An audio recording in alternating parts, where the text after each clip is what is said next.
வாழ்க வளமுடன். இன்றைய நித்திய கடன்.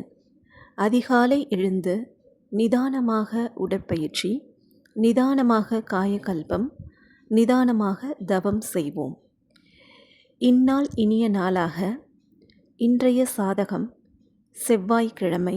காலை துரியாதீத தவம் செய்வோம், மாலை இறைநிலை தவம் செய்வோம்.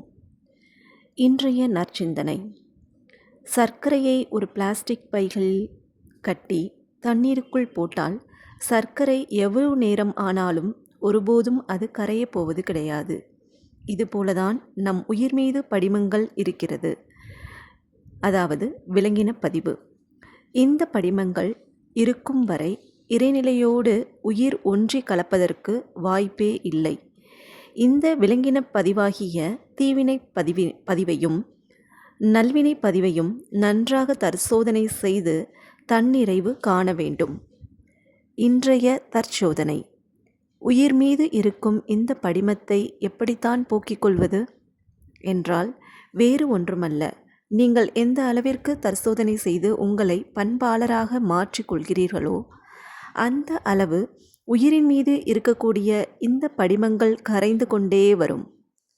மேலும் உடற்பயிற்சி, காயகல்பம், தவம், தற்சோதனை இவைகளில் உங்களை ஈடுபடுத்திக் கொள்ளுங்கள்.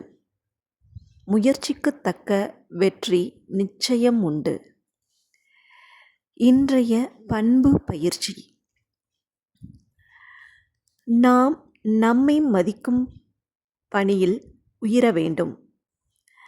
மனிதனாக நாம் இருக்கிறோம் என்பதற்காக அடையாளம் நம்முடைய மனசாட்சியை மதித்து வாழ்வதே ஆகும்.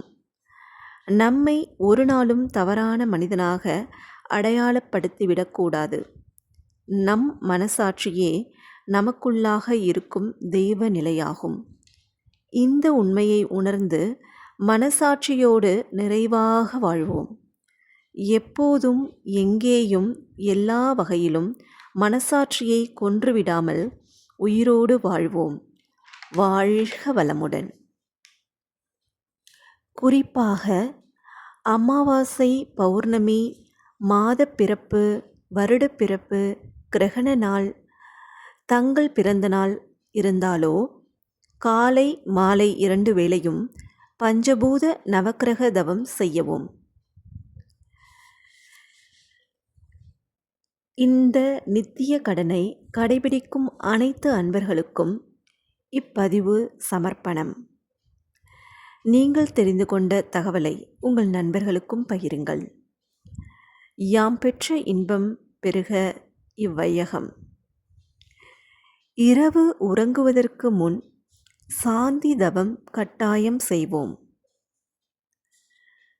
காலை எழுந்தவுடன் வாழ்க வையகம், வாழ்க வையகம், வாழ்க வளமுடன் என்று 3 முறை வாழ்த்துவோம்.